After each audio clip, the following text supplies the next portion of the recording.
This time I'll call the December 2nd, 2024 County Council meeting to order.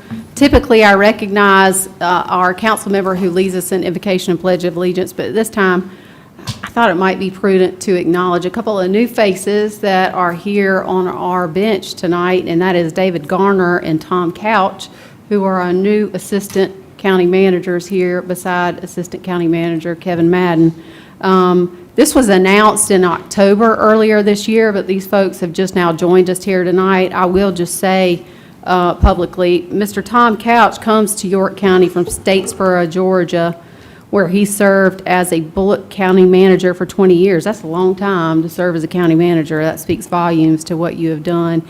He has 35 years of experience in local government, an extensive background in strategic planning, developing legislative and intergovernmental partnerships, and financial growth management.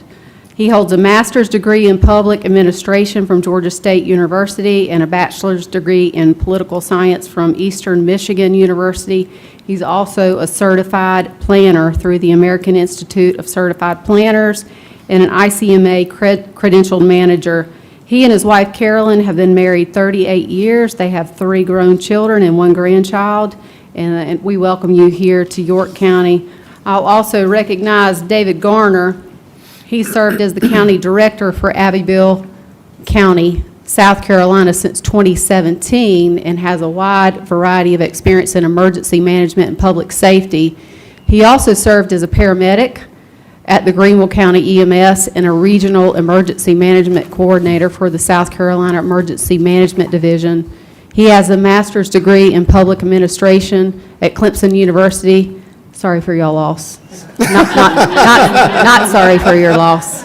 That's insincere. Yeah, that was... For the record, that is insincerity right there. I wasn't going to do it, but I couldn't resist. And a bachelor's degree in emergency management from Jacksonville State University, Alabama. David and his wife, Taryn, have 5 children, ages 6 to 18. Gentlemen, we are so excited to have you here with us.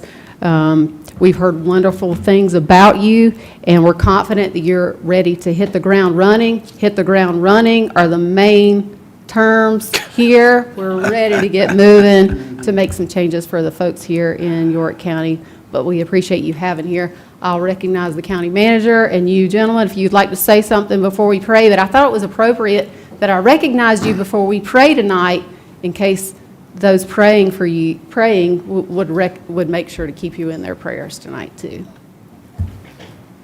Yes, Madam Chair, we appreciate the introduction. It's day 1 for both Tom and David, so we're very thankful that they're here. And I think there's a lot of opportunity for us as we continue to grow as an organization and a community and do it thoughtfully and strategically using data. But with that, Tom and David, if you just want to give a quick intro about yourselves to everybody watching from home and in the audience. I'm very thankful for y'all, as Madam Chair shared. We're really excited about the future. Sure. Thank you, Sam. Happy to be here. Ecstatic to be in York County. This is a beautiful place. I've always admired this county, particularly, and the growth and the potential that I see here. So I'm very proud and happy to be part of this team. We've got a great core group. I can already feel it. So hitting the ground running is exactly what we're going to do. Day 1, we were drinking from a fire hose, but I can already see the ground floor has been laid, and we're going to have a prosperous future in York. And I also, one thing personally, you mentioned that Tom was a grandfather. I'm also a grandfather as of 2 weeks ago. So Oh, wow. Congratulations. That's awesome. Anyway, thank you so much for Congratulations. Congrats. Yeah, David stole a lot of my thunder, but I too am very appreciative for the opportunity to work here. You've got a great community, a great organization. I truly believe, as David does, that York County has a bright future. We'll have our challenges, but I think we'll have an organization that's prepared to meet them for the good of the citizens of the county. Thank you, gentlemen. Welcome to York County. We're glad to have you here. At this time, I'll recognize the Honorable Tom Audette for Invocation and Pledge of Allegiance. All right, well, I'd like to pray for y'all. Welcome on board. I'd like to pray for the community. I know Christy wants me to pray for every Clemson fan out there. Heavenly Father, we come to you today asking for your guidance, wisdom, support as we begin this meeting. Help us encourage in meaningful discussion Allow us to grow closer as a group, nurturing the bonds of the community. We will also pray for everyone's safe travel during this Christmas season, to enjoy your time with your family and friends. In Jesus' name we pray. Amen. Amen. I pledge allegiance To the flag of the United States of America and to the republic for which it stands, one nation, under God, indivisible, with liberty and justice for all.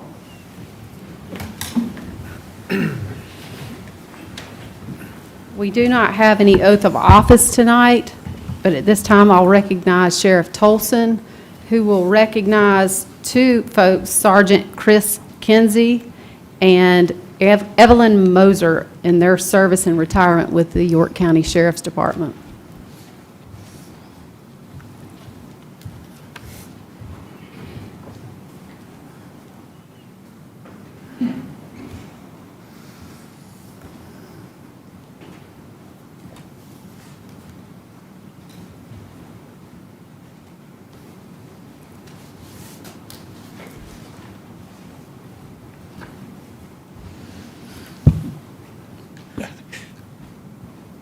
Thank you, Madam Chair, lady. Here we are again, right? I met the two assistant county managers this evening, and we chatted briefly about the organization of the office. And the vast majority of our departures have been retirements, which is a good sign. We've been fairly fully staffed on the enforcement side since COVID, really. So we're losing two good ones this go-round. I'll speak about Miss Evelyn here for just a second. Don't let that sweet little posture and face fool you. Evelyn has been our training clerk for several years, and not to get down in the weeds of it, but that's thousands and thousands and thousands of hours that she has to track for our agency so that these officers can stay certified through the state as well as all their other certifications. She has been the heartbeat of the training center, and her biggest task is trying to keep a bunch of goons that work there straight. And that's why I say don't let that sweet demeanor fool you. She has done a wonderful job. Evelyn knows her job very well. She thinks as much about that position in the sheriff's office that she requested that they hire her replacement before she leaves so that she can help train him, because there's a lot to that job. And she has been wonderful. She's been dependable. She's been faithful. I don't know why in the world she wants to leave, but we're going to let her, we think. You know, I got a few more weeks left. I can still go draft up a warrant. We'd love to keep her. But as they say, you know when it's time, right? And it's time. And I'm sure you have grandkids that you want to spend time. What's that? One day. One day. Okay. Well, let me tell you something. Best thing ever. I have a 3-year-old and one on the way, and it is, I need a job. Got a girl coming. But Miss Evelyn has just been a delight to have as a staff member. No drama, no issues. You give her an assignment, she takes care of it. And Evelyn, we have thoroughly enjoyed you blessing our office with your presence, kind of out on an island at the training center, but you got the job done, and you kept us straight. I don't know. I hope you're training the new person on the goons. So we thank you so much for your service, and pray for a great, long retirement, okay? This goon right here to my left is Sergeant Chris Kinsey. He's obviously a K-9 officer. He made a phone call and asked what he should wear. Well, he just left. We have an annual K-9 training school that's internationally recognized. We've had officers from New Zealand fly here to attend this K-9 training school, Bloodhound Tracking School, nationally recognized. Chris has been a huge part of setting that up and running it year after year. We've got almost 40, I think he told me, 40 in class out at Kings Mountain State Park this week. Hope they brought long johns. But Chris has been with the K-9 unit for over 17 years. Is that correct? So I did the math, and let me tell you something.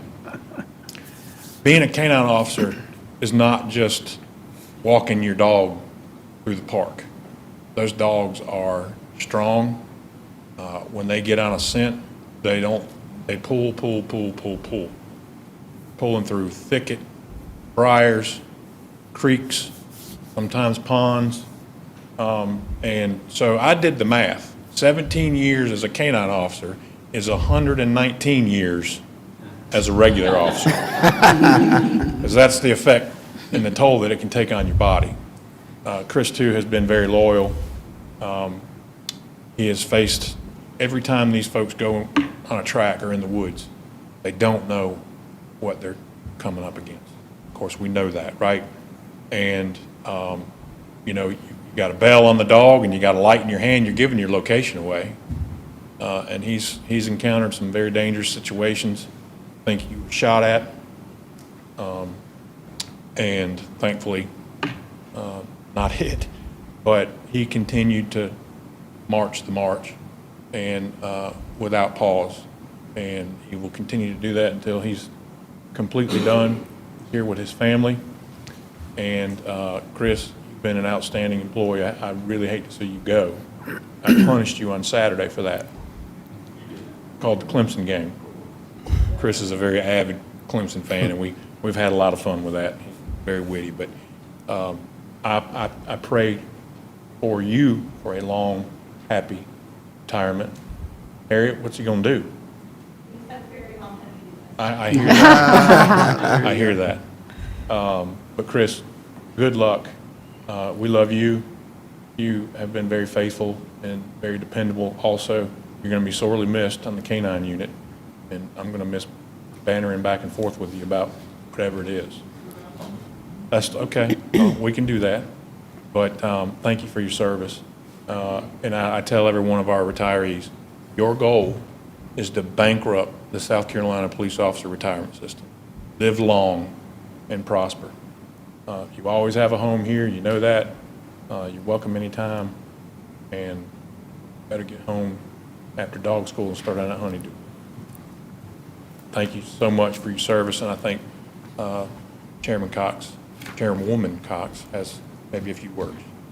I respond to all of those. I would like to say thank you to Ms. Moser and to Sergeant Kinsey for your dedication and for the time that you have spent here in York County. Thank you, Sheriff Tolson, for your kind words to them. You know them better than we do, but for our county to be so blessed to have you to serve us, we are very thankful for that. And I give you the floor. If you would like to say anything before we congratulate you and clap, you have the floor now. Are you interested in taking that up? Anything you want to say? Oh, really? I saw that fist bump there. Okay. Thank you so much for your service. If y'all don't mind coming up, we do want to stand and congratulate you and get a picture. Thank you for your service. Sounds like we need to give me a C. Yeah, I think so. I think we need to break out that. Good catch there. Right Thank you, Harry. Yeah, I didn't even drop one card. Thank you. Yeah. Thanks for your service. Thank you. Y'all got to stay up here. We need to get a picture of you. You want to put do your family want to come up here? Sheriff, you want to come up here? Sure. Of course.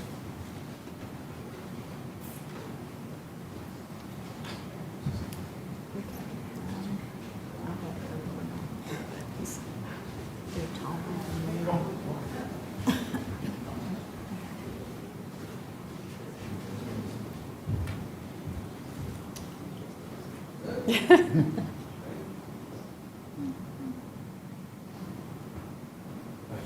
you so much.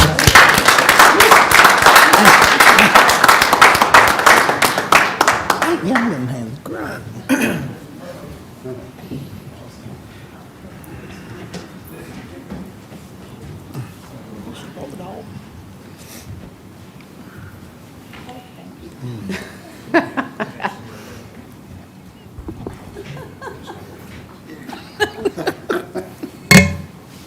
Thank you again for your service to our county. Thank you, Sheriff. Move now to our public forum session. This is an opportunity for us to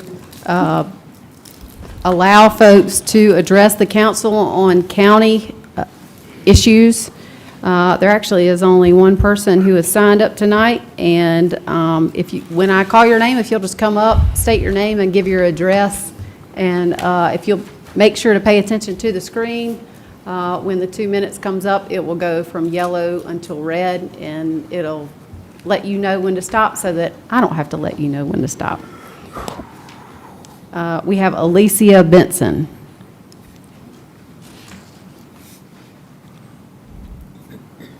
Good evening, Council. My name is Alicia Benson. I'm here to talk tonight about the plans for Silfab Solar. With 10 years in environmental health and safety, I've worked with the Department of Energy and manufacturing facilities across the United States. After reviewing Silfab's plans and speaking with key personnel, it's clear this is not light industrial assembly work. It's heavy-duty manufacturing.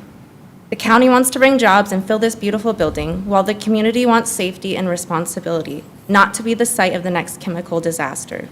My concern is that we're headed towards the latter. Your job as council is to weigh the risks, the likelihood of something going wrong, and the consequences if it does. With Silfab, both of these are extremely high. The process involves silane gas, a highly toxic hazardous substance that's dangerous to inhale and incredibly volatile. Silane is the most unpredictable of the pyrophoric gases, igniting spontaneously when exposed to air. Its behavior in an incident is nearly impossible to control, making it one of the most dangerous substances to work with. If something goes wrong, and history shows it often does, you can't put it out with just water or fight it effectively. You're left waiting and hoping it doesn't escalate. Pair that with a location near homes and a school, and the consequences are simply unacceptable. You may have been told that the byproducts of a reaction with air are just water vapor and sand. Well, that's not exactly it. While this can be a perfect reaction, it's not guaranteed. In reality, an incomplete reaction, just as likely to occur, will result in byproducts that are volatile and reactive, just like silane gas itself. And an incomplete reaction, the gas released is so toxic that emergency responders will have to be isolated and wear self-contained breathing apparatuses. Please don't let them sugarcoat it for you. The people working at Silfab Solar are doing their best to control hazards and follow regulations. But I guarantee you they're probably scared of these chemicals too. They know exactly how dangerous this is. And having never worked with this before or used these chemicals in a process like this before, we're quite literally playing with fire here. We don't want to look back and say in hindsight it's 2020, we should have, could have, and would have. So please take this chance to protect what matters. My favorite line in safety training that I always left people with was, were you safe today or did you just get lucky? Let's choose to be safe and hope to not just get lucky. Thank you, ma'am. Thank you. That concludes our public forum session here tonight. Do we have a motion on consent agenda? Motion to approve? Second. Motion and a second. Any discussion? All those in favor say aye. Aye. Any opposed? Hearing none, consent agenda is approved. We move now to our first item under public hearing, which is found on page 9 of the council agenda. Rezoning action, hold a public hearing and consider first reading case number 24-29 to apply AGC zoning to 48 parcels or portions of parcels for a total of approximately 292 acres in District 5. The applicant is York County Planning Commission. Mr. Bueno. Yes, good evening, council members. So this is a little bit unique, and we have unzoned property in this case here. These properties all fall in District 5. It's approximately 292 acres in total, and that's across 48 parcels or portions of parcels. There's an aerial at the bottom of the slide here that shows this strip of land on the Chester County boundary. So that hatched area, that's Chester County, and this is more or less to show you the rural nature, the rural setting that we're looking at here for these affected parcels. So just to summarize this situation, the state empowers the South Carolina Geodetic Survey, which is an office within the Revenue and Fiscal Affairs Office, to research and adjust, excuse me, county boundaries. The survey research documents, land grants, and surveys dating as far back as 1764 to place new monument markers, there are 5 of them, which adjust the county boundary. When they survey did the presentation, I've never seen more excited historians in my life to talk about nails and rocks and certain trees and forks. It's very interesting stuff. This boundary adjustment became effective at the end of 2022, and that adjustment ceded some land from York County to Chester County and vice versa. The land that was added to York County is now unzoned, so they need to have a zoning district applied to them. So the recommendation is to add all of these unzoned parcels or portions of parcels to the AGC district. So you'll begin to see why that's the recommendation. The color here, the deep forest green, that's the AGC district. So there's nothing but AGC as far as the eye can see. It's a little bit difficult to tell on these maps, but where that dotted line is, that's the county boundary line. And you can see just north of that, across all of these areas on the maps, there's some white, and that's the unzoned property that needs a zoning district. So staff recommends approval. It's consistent with the comp plan and the future land use map. The vicinity of this unzoned area is almost exclusively in the agricultural designation. And as I stated, AGC is the exclusive district adjacent to all of these properties, and it's appropriate for the character of the area. And there's no development proposed with this rezoning. By a 6-0 vote, Planning Commission also recommends approval. Thank you, Mr. Bueno. This is actually my district that's impacted by this. I asked some questions before this came before us, and basically I understand that this is the process that the statutes require that we go through when boundaries are revisited. And so these are specific boundaries to counties, and my understanding, Jonathan, is that everyone who is on this list was given specific written notice of what was happening. Is that correct? Yes, so they were notified in all steps in this. So they were notified by the geodetic survey that this boundary adjustment was going on. There's a public hearing for that. They were also notified for this county council action as well. Thank you, sir. As I understand it, this is simply an opportunity. We have to designate them with a certain zoning classification in order to accomplish the boundary rezoning that the state requires, and that AGC is the most appropriate for those folks, and they've all been given specific notice. Are there any other questions from council before we open up the public hearing?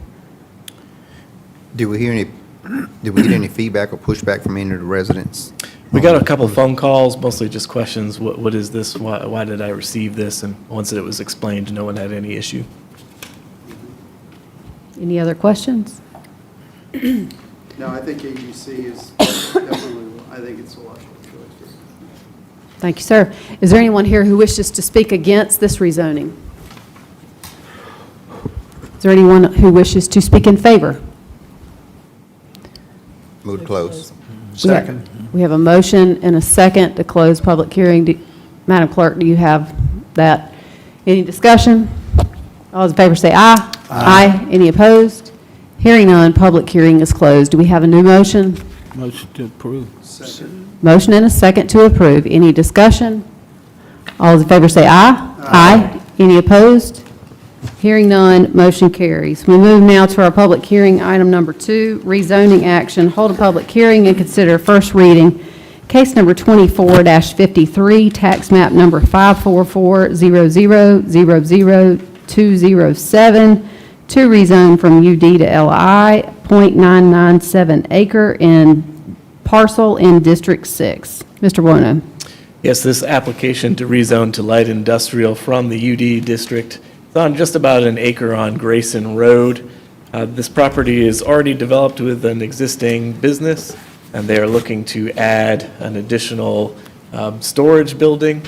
One of the key differences between the UD district and the light industrial district, they both allow this use here. I believe they have a plumbing business, but there are commercial building design standards that apply to UD that do not apply generally to light industrial. That's the reason for the request to go to light industrial here, so they can use a prefabricated metal storage building. Staff recommends approval. Although it is inconsistent with the comp plan and the future land use map, you can see in the map on the left there, or excuse me, on the right, that it's designated as single-family residential, but on Grayson Road, all of those uses along there are generally industrial in character. So a little bit of a mismatch between the existing condition and what the comp plan might recommend. So that's why the recommendation here, in addition to the fact that it will remove another parcel from the legacy UD district, the recommendation from staff is approval, and it's also by 6-0 vote the recommendation of Planning Commission. Any questions for staff before we open public hearing? I would ask in the gray parcel, so obviously in this map that's currently in front of us, the parcel that's outlined in red, that's the parcel we're discussing here today. Yes, ma'am. UD, as I understand it, allowed everything. It doesn't allow everything, but it allows most things. And the reason that they are seeking a rezoning is so that they don't have to abide by the commercial building design standards that are required in the UD district. So by going to light industrial, those requirements are much lower.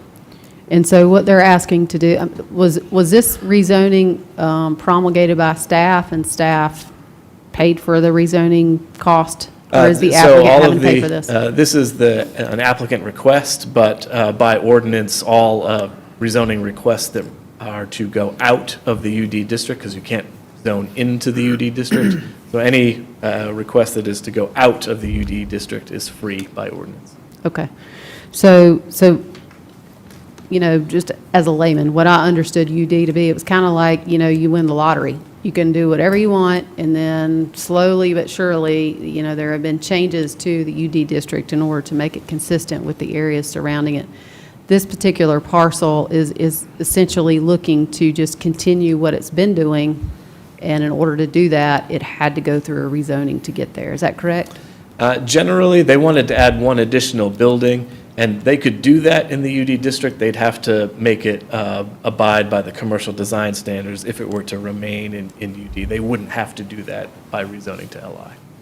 But they were required to do this because UD, basically, staff said, we want to get rid of UD. It's not an efficient zoning classification. Correct. So there's several incentives in the code to phase out UD as a legacy district. One of them is the application is free. Others, there are a floor area ratio limitation. There's only so much building space you can put on a property that's zoned UD. And there are design requirements that apply to general commercial, to small-scale commercial projects, and also UD that don't apply to light industrial. So there's an extra incentive to zone out of UD. So all of the gray around this, are those still UD Yes, ma'am. currently today? Yes. All right, thank you, sir. Any other questions before we open public hearing? Thank you, Jonathan. Is there anyone here who wishes to speak against this request? Didn't we try to eliminate UD? Anyone who wishes to speak in favor?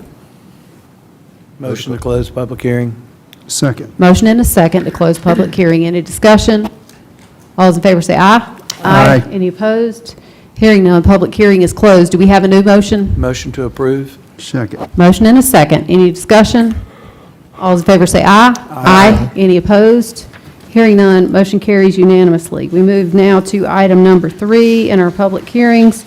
Rezoning action, hold a public hearing and consider first reading case number 24-54, tax map number 652-000006-012-022, to rezone from RUD to GC, 2.759 acre portion of 3 parcels in District 1. Mr. Buono? Yes, so this application is at the intersection of Highway 160 and Dam Road, and it's one full parcel and portions of 2 others. The request here by the applicant is to accommodate a proposed fuel center with a convenience store and a car wash. So they need to rezone out of the RUD district in order to do that. Here's what their draft site plan looks like. They propose to have one access on Dam Road and then share another one with the existing substation to access 160 so that they're not bunching those access points around the intersection. And here's what that proposed site plan looks like in context with the area. You can see on the north side of Dam Road, in the jurisdiction of TKK. It's very commercial in nature. Same with some of the developments also at that intersection in the unincorporated area. Here's what the zoning and the future land use map look like. You can see there are some GC parcels here in red at that point in the intersection on the east side.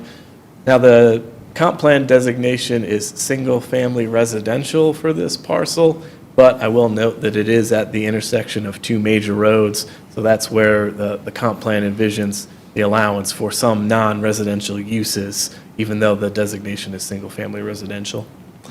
So staff recommends approval with our standard condition that the property be subdivided so that each parcel is in no more than one zoning district within 90 days of rezoning approval. That's consistent with the comp plan and the future land use map. Those non-residential uses are appropriate at that intersection. As I mentioned, there are GC parcels at the intersection already, and the uses that are proposed and that are allowed in the district are certainly consistent with those that are already there. By a vote of 5-0, Planning Commission also recommends approval with these, with the same condition. Thank you, Jonathan. Any questions for staff before we open public hearing? Yeah, the only thing, again, just doing some research on this, I think that location and what they're putting in there, I think is very succinct with what people would expect to be on that corner. I think it's a good option. I think there's going to be also a little bit higher end restaurant, sit-down restaurant, that's part of it. So I look forward to this opportunity to have them come in, yeah. Any other questions? Thank you, Jonathan. Is there anyone here who wishes to speak against this request? Anyone in favor? Good evening, Madam Chair. Dan Ballou on behalf of the applicant. We appreciate your consideration tonight. We think this is a good project for this location. The only request we would make, and we understand the philosophy behind the standard 90-day recording of the plat, we would ask for a little bit of leeway on that. There are some site issues we're working with that we would want to make sure we've got the time to get all that done, and we would ask for 180 days if that's okay. We think it's well within that, but we think this is a good project for this location, and appreciate your consideration. Thank We can you. answer any questions you may have. Thank you, sir. Anyone else wish to speak in favor? Do we have a motion to close? Motion to close? Second. Motion and a second to close public hearing. Any discussion? All those in favor say aye. Aye. Any opposed? Hearing none, public hearing is closed. Do we have a new motion? Yeah, motion to approve with the modification of the restriction of deed within 180 days of the rezoning approval. Second. Motion and a second. Any discussion? All those in favor say aye. Aye. Any opposed? Hearing none, motion carries unanimously. We move now to item number 4, public hearing, rezoning action, hold a public hearing and consider first reading, case number 24-55, tax map number 64500000019 to rezone from RSF 40 to RUD 15.15 acre parcel in District 1. Mr. Bologna? Yes, this application on Vineyard Road is on a property just over 15 acres, and it's right on the state line with North Carolina there, so you can see it's also up against TKK on the east side. So the applicant is working currently to resolve several active zoning code violations that are on the property. They've already secured a home occupation permit for a personal fitness training business to continue operating on the site. They have applied for, currently seeking a permit for an existing accessory dwelling unit that was upfit inside of the existing barn that you can see in the photo there. And the applicant is proposing to rezone to the RUD district in order to continue to have some livestock and chickens and also a shipping container that is currently located on the property. Staff recommends denial because this application is not consistent with the comp plan and the future land use map. You can see the designation in the future land use map is single-family residential. That's more appropriate to the existing RSF zoning that's on the property now. RUD, we would expect to see a rural residential land use designation. All property in this unincorporated wedge in between TKK and Mecklenburg County is zoned RSF 40, and all of these properties can only be accessed through North Carolina through an existing dense neighborhood, and it might be considered spot zoning. By a 6-0 vote, Planning Commission recommends the other way on this one. They recommended approval. The movement of the approval vote stated support for the use, and generally, the PC questions reflected a comfort with the parcel size and previous use of the property. Thank you, Jonathan. Any questions for staff before we open public hearing? Jonathan, with a denial, what does that, if you go back one picture, what does that not allow them to do? So with a denial, so the other things they're already currently working on, and they can make work with the current zoning. Really, we're just talking about two things that they need the RUD district in order to keep on the property. One is this metal shipping container here. The others aren't pictured in this photograph, but they do have some livestock. I believe they've got a couple of small Highland cows and some chickens. They might have some other animals on the property, but that's my understanding is what they have currently. So in order to keep both the animals and the shipping container, they need to be in the RUD district. So this one, again, I've had an opportunity to speak with Cody in regards to this one. I really do applaud him for what he's doing here, and let me explain. We've always talked about making sure that we are able to preserve properties and preserve areas that are large in nature and keep it to a point of what it was in the past. This property, when they purchased it, it was being used for years as pretty much what you're seeing right now. The previous owner used it that way, as you mentioned. So there's really the modification or there's no additional addition here from a livestock perspective or like similar to a farming perspective. So I'm excited about supporting this, and again, I think that there's an opportunity here to preserve some land, all right, to let the owner continue on with what was a tradition at this location for years. And it was only been asked to him, we identified it after purchasing it, that in the past it hadn't been modified. So again, I'll be supporting this tonight. Thank you. I wasn't finished with my questions, but what is to the from your point of view, to that cleared area beside that? Here, that's an ongoing development in TKK. Okay. And are you saying that the entrance into this property, it's only accessible from the North Carolina side? That's correct. So there's no driveway into the neighborhood? From other York County areas, correct. Okay, that's odd too.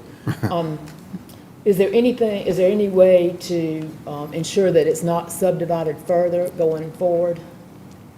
So like, in other words, I'm in favor of 15 plus acres. I look at this as kind of ag over in the middle of a, more busy area. But is there what happens if they come back in a year and say, well, we want to cut it in half and do something with the other half of the property? Well, by right, they're in the RSF 40 district now, They can so they split it could now. subdivide to lots as small as 40,000 square feet. If they rezoned to RUD, that would be raised up to an acre, but if council needed to explore deed restrictions, you certainly could.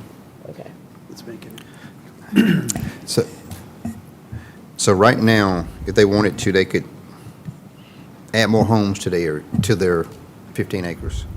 Under RSF 40. It would depend on the infrastructure that's there and how many times property has been subdivided over time.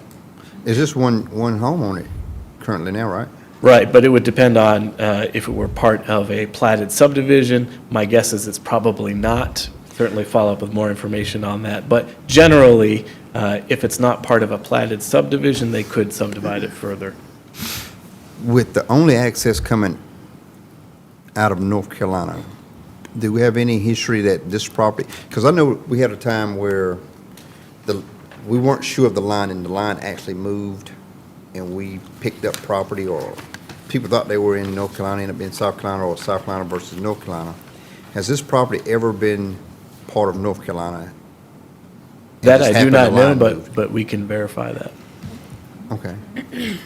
Because considering that the only way into this property goes has to come out of North Carolina, that would lead me to think there was some long history of getting this property now being in South Carolina, with that line being really right on that property line. Or the, So I read the history of this, and it looked to me like, I mean, really, these folks are just asking to do what they've been doing all along. And it's another one of those things that really troubles me, that we would, that staff would be opposed to, number one, a downzoning, because I think the council has been very clear that we're comfortable with trying to find ways to deal with growth management, and how do we find ways to preserve our farms. And this is one of those few areas in the TK area that exists there. I just recently met with the 4-H group, and they said that they don't even have these parcels available to have this kind of farming available. I'm not sure what the history was with the RSF 40, but I cannot imagine anyone having a problem with us pushing this to RUD. It is less density. It allows for us to continue what has already been on that property for years and years, which allows the farming operation there, and it provides opportunities for the local community to participate in that. I certainly don't have an issue at all with that. My bigger question is, why do we have to rezone it to do this? I mean, should there not be something easier, a special exception? Does RSF 40 not allow this? It's been allowed for a long time, and yet we're the ones now causing the problem here. That's the problem I have with this. So I support this 100%.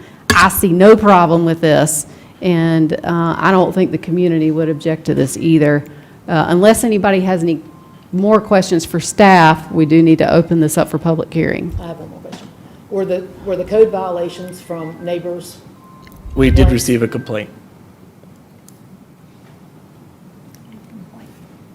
What was the complaint? It looks like a good, That there was a business operating on the site. what is the business? What's the business? What's the business? Again, what was the specific complaint? The Was complaint it a neighbor in South Carolina? Was it a neighbor in North Carolina? You don't have to disclose that. Yeah, we can't disclose the. Well, we'll change that too. So why don't you let me know kind of, Sure. What Well, was as it the currently complaint? stands, that information is protected even from FOIA requests, so we don't divulge the information of complainants. that we can change that. Okay. I would too. I would. But the nature of the complaint was that there was a business operating on the site, and they didn't think it was allowed to be there. Okay. Threatened and all. Any other questions for staff? Yeah, just one quick question. When you move to RUD, does that open it up for venue use? It does. Yeah, that's what I thought. Thank you. When you do what? When you zone it RUD. All right, thank you, it opens it up Jonathan. for Is there anyone venue here who use. wishes to speak against Which this I don't have a request? problem with. I'm just wanting to clarify. Is there anyone who wishes to speak in favor? If you'll come forward, give your name and address before you start speaking. Be a great venue. And it's already on.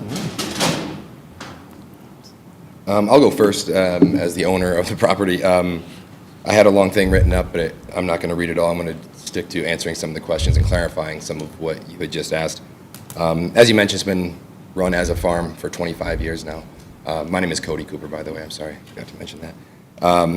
And we purchased our property back in April. We came in hoping just to continue what was going on there. We were told it was AGC. We're taxed as AGC. We thought that's what we were purchasing. The recent complaint that came into the county had nothing to do with the farming aspect of our farm. I have a small fitness personal training business out of the garage style as well, and that's what the complaint was. Someone had called in stating that I was opening a full-scale gym. We had a group of friends come over for a workout, and they saw something that we posted on social media regarding that, and it was disclosed to me that they complained about me opening a gym on my farm, which is nowhere near the case in this situation. We just had a group of friends over having a workout outside on what you can see is our pickleball court that I built a few months ago.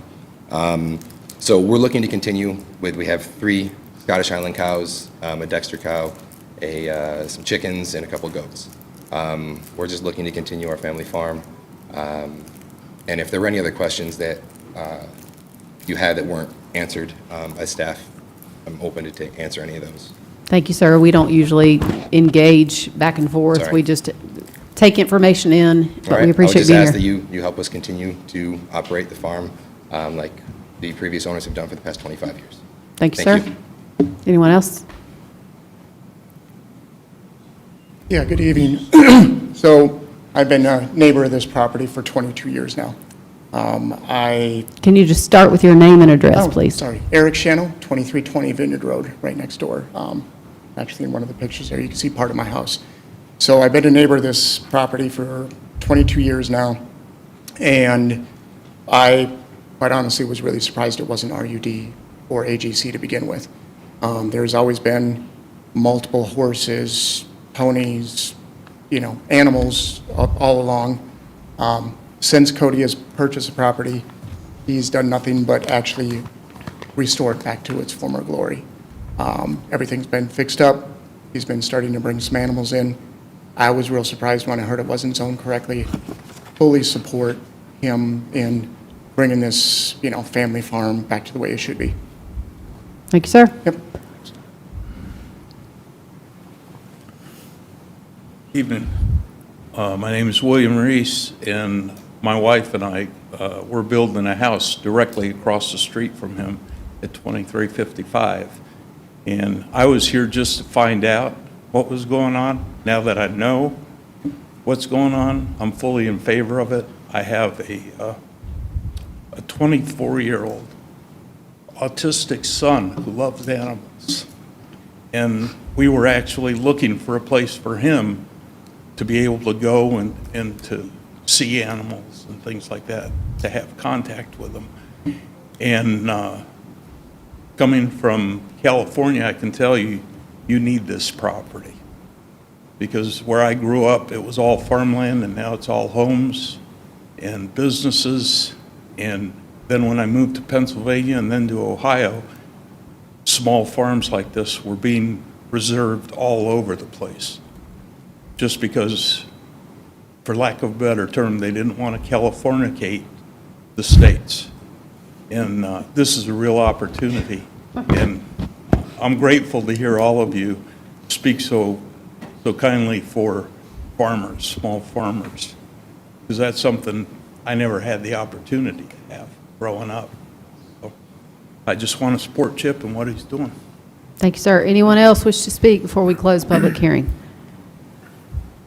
Motion closed? Second. Motion and a second to close public hearing. Any discussion?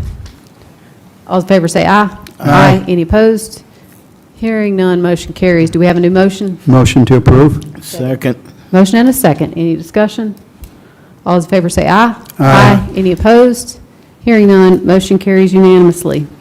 Move now to, we have no old business tonight. We move now to our first item of new business. Council to approve the purchase of situational awareness system for use by public safety communications from Starter Systems of Charlotte, North Carolina for a total cost of $127,006.87 via SC contract number 4400026096 as part of the Coronavirus State and Local Fiscal Recovery Funds Program. Do we have a motion? Motion to approve. Second. Motion and a second. Any discussion? All those in favor say aye. Aye. Any opposed? Hearing none, motion carries. As we move now to item number 2, my understanding is that management has requested that we defer this in order for additional study and reference to council. I will read it out now. Council to approve the procurement of laptop computers to Dell Marketing of Round Rock, Texas for a total cost not to exceed $100,065.15 for MDTs for fire services as part of the Coronavirus State and Local Fiscal Funds Program. Motion to defer. Second. Motion and a second. Any discussion? All in favor say aye. Aye. Any opposed? Deferred till the next meeting. Do you need something more specific in the motion? All right, specifically cleared. Second. Item number 3, council to approve the purchase of First Watch software for use by the Office of Emergency Management from First Watch Solutions, Inc. of Carlsbad, California for a total cost of $76,161.70 as provisioned by York County's Procurement Code, Section 35.010 D1W as part of the Coronavirus State and Local Fiscal Recovery Funds Program. Motion to approve. Motion and a second. Any discussion? All those in favor say aye. Aye. Any opposed? Hearing none, motion carries unanimously. Committee and other reports, we have Finance and Operations Committee, Chairwoman Allison Love. Okay, the Finance and Operations Committee met on Thursday, November 21st. Present were council members Audette, Atkins, and myself. Our first order of business was to consider applications for service for multiple boards and commissions. And we made the recommendation to recommend Dorothy Johnson for the York County Culture and Heritage Commission, District 2 seat. We, 2 of 3 of us deferred the appointment for the Board of Assessment Appeals. We made the recommendation for Valerie Lynch for the District 2 seat for the Zoning Board of Appeals. 2 of the 3 of us deferred the recommendation for the Board of Disabilities and Special Needs. Lake Wiley Parks and Recreation District, 2 of the 3 of us deferred those recommendations. The Bethel Fire Tax District Board recommendations were deferred by 2 of the 3 of us. We made the Keep York County Beautiful was deferred by 2 of the 3 of us. We made the recommendation for Nancy Mickelson for District 1, York County Library Board. Laura Millam for the District 3 vacant seat for the York County Library Board. And Terry Plum for a first term, District 4 for the York County Library. We also had an update. We did some allocation of discretionary funds from District 2 to Habitat for Humanity in the amount of $2,000, from District 2 to Greater Things Ministry in the amount of $1,000, District 2 to Bethel Volunteer Fire Department in the amount of $3,300. Committee, we considered the allocation of funds from District 2 to America's Boating Club in the amount of $1,700, from District 2 to River Hills EMS in the amount of $3,500, from District 2 to the River Hills Lake Wiley Lions Club in the amount of $900, from District 2 to Tips and Tails Rescue and TNR in the amount of $800, from District 3 to Newport Volunteer Fire Department in the amount of $2,500, from District 3 to the Men's Club of York in the amount of $2,500, from District 5 to Clemson University 4-H in the amount of $5,000. We approved the minutes from the October 24th Finance and Operations Committee. And we heard a presentation on local vendor preference, which is something that this council has been asking about and wanting more details on.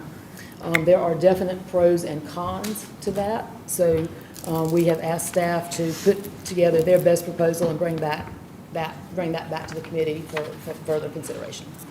Thank you, Chairman Love. We do not have any other committee reports or citizen concerns. Any council member new non-agenda comments before we move into executive session? Yes, I'd like to mention one thing. I don't know if you're all aware, but on November the 21st, which was Thursday, the York County Chamber of Commerce was recognized by the Joint Carolinas Coalition, the Carolinas Association of Chamber of Commerce Executives. They were selected to be the Chamber of the Year for chambers that have less than 700 members for the Carolinas, which is a huge accomplishment for Dean and his staff. And I'd say that right before I came on council, it might have been the first meeting when I came on, we approved the $300,000, $100,000 a year for workforce development. And I'd say that probably our investment in that and their opportunity to really take that and do something with it, which they've done extraordinary work with that grant money we gave them, is definitely made a mark for the chamber, for workforce development, and for York County. So that was money well invested, but I just wanted to congratulate them being selected as Chamber of the Year. That's an incredible feat. Thank you, Mr. Huckabee. Any others?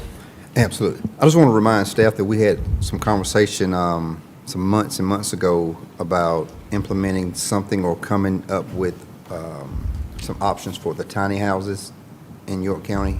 I want to get that back on somebody's radar to have that conversation, because I know it's still, once we have the conversation, it's still going to take probably 6-9 months to a year to come up with something. I think we need to get something moved in that direction to see if it's something that this council and this staff could put something together to support it. I think our question would be, is there a charge for a committee potentially to look at something related to that? And is that what's needed next for us to do additional research?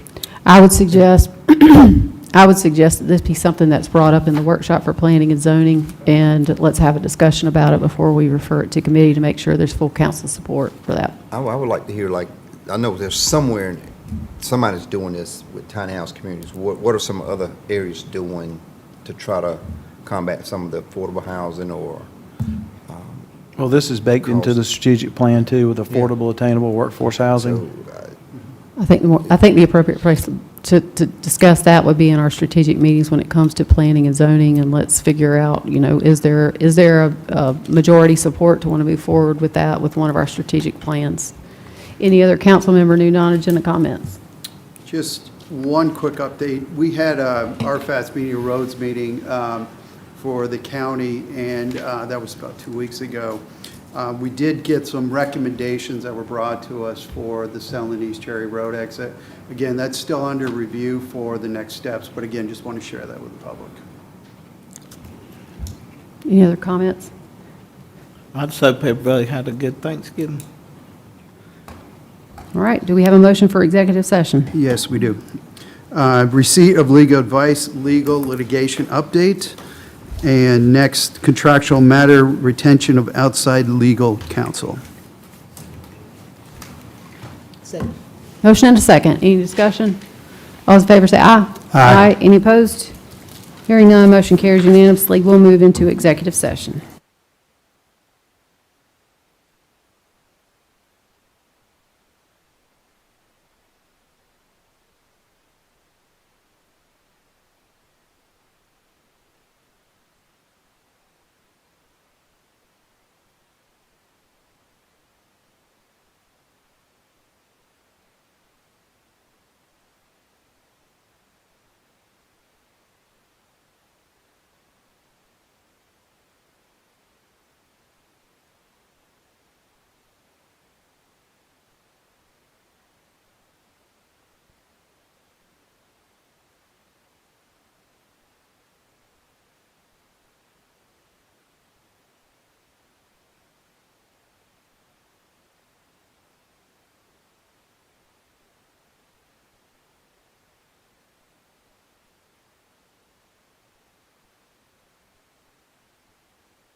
Click my whoop. We are out of executive session. No action was taken. Do we have any motions? Yes, we have one. Motion to authorize retention of Caroline Cleveland as outside counsel on county human resources employment matters prospectively, and authorize the county attorney to execute her firm engagement letter.